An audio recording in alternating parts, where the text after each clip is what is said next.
Hi everyone, welcome to my channel Mrit Krishna. Friends, आज मैं आपके सामने ऐसा विषय लेके आई हूँ जो कि जगन्नाथ भगवान का है। चारों धामों में से जगन्नाथ की बहुत महिमा है और जो भक्त जैसा भाव रखते हैं उसी के अनुसार भगवान के दर्शन पाते हैं। तो ये जगन्नाथ जो भगवान हैं, इनकी स्थापना उस मंदिर में कैसे हुई तथा उनकी रथ यात्रा के पीछे क्या रहस्य है, आज मैं आपको बताऊंगी। तो जगन्नाथ जो भगवान हैं, इंद्रदुम्न एक राजा थे जो भगवान की भक्ति में लीन रहा करते थे।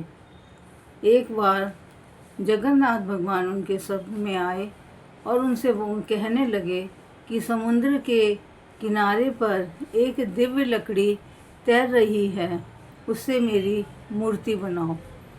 जब राजा ने ऐसा सुना तो उन्होंने खोज चालू कर दी और उन्हें वो दिव्य लकड़ी मिल गई जिसकी उन्हें खोज थी। अब उन्होंने सोचा लकड़ी तो मिल गई है, लेकिन इसकी मूर्ति कौन बनाएगा।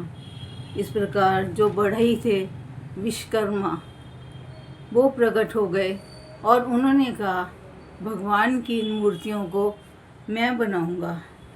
इस प्रकार उन्होंने विश्वकर्मा जी ने कहा कि इन मूर्तियों की स्थापना तो मैं ही करूंगा, लेकिन मेरी एक शर्त है कि जब तक मूर्तियां नहीं बनेंगी मुझे कोई डिस्टर्ब नहीं करेगा और ना ही मुझे मेरे कमरे में कोई आएगा और ना ही मुझे किसी प्रकार से टोका टाकी करेगा।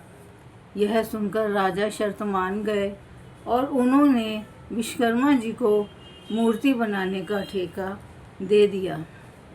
इस प्रकार विश्वकर्मा जी मूर्ति बनाने लग गए। काफ़ी दिन बीते तो रानी ने देखा कि अंदर से तो कोई आवाज़ ही नहीं आ रही है। तो उन्होंने इस बात की जानकारी राजा को दी और वो राजा से कहा कि अंदर से तो कोई आवाज़ ही नहीं आ रही है।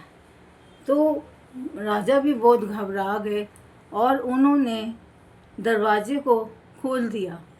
जब उन्होंने दरवाजे को खोला तो देखा कि विश्वकर्मा जी तो गायब हैं।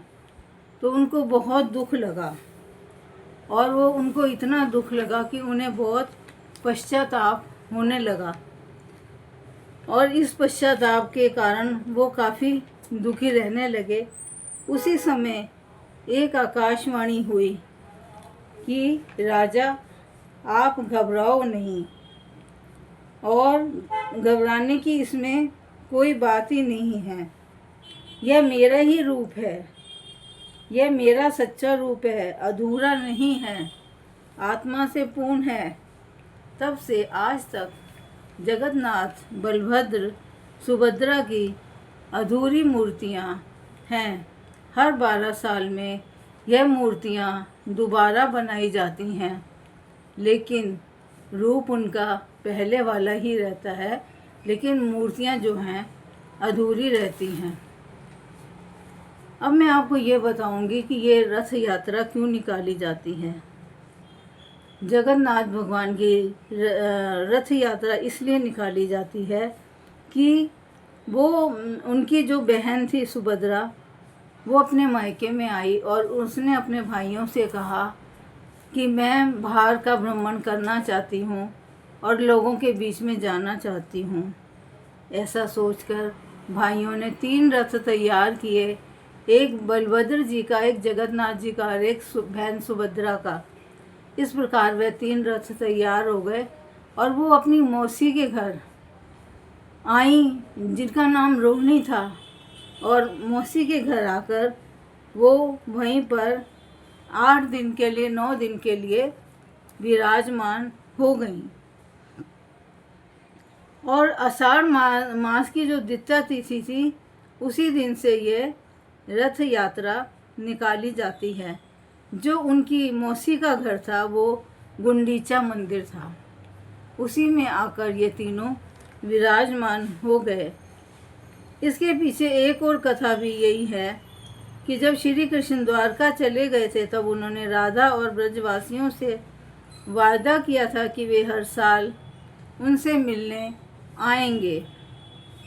इसी भावना से रथ यात्रा जुड़ी हुई है, जिसमें भगवान जगन्नाथ अपने बहन सुभद्रा के साथ वहाँ पर विराजमान होते हैं। और गुंडीचा मंदिर में, जो उनकी मौसी का घर माना जाता है, वहाँ पे उन्हें पोंडा पीठा नामक भोग लगाया जाता है, जो रोहिणी उनकी मौसी है, उनकी जो प्रीति का प्रतीक है कि वो कितना प्यार करती थी। इस प्रकार मौसी के स्नेह का प्रतीक ये पोंडा पीठा भोग है। इस प्रकार आषाढ़ की शुक्ल पक्ष की दशमी को भगवान पुनः अपने तीनों रथों से अपने मूल मंदिर में आकर विराजमान हो जाते हैं।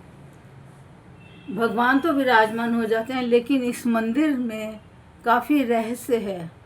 800 साल पहले से ही एक प्रथा थी कि अगर किसी दिन भी ध्वजा इस मंदिर में चेंज नहीं होती थी तो उस मंदिर के द्वार जो हैं 18 साल के लिए बंद हो जाते थे।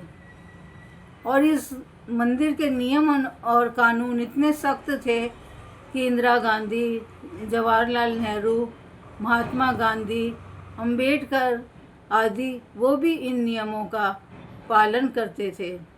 इस मंदिर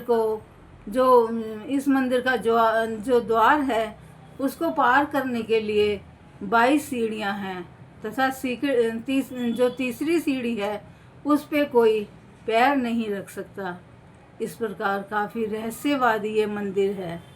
तो दोस्तों, आज मैंने आपको रथ यात्रा के विषय में भी बताया कि भगवान जगन्नाथ की यात्रा किस लिए और किस कारण से जो शुरू होती है। Thank you.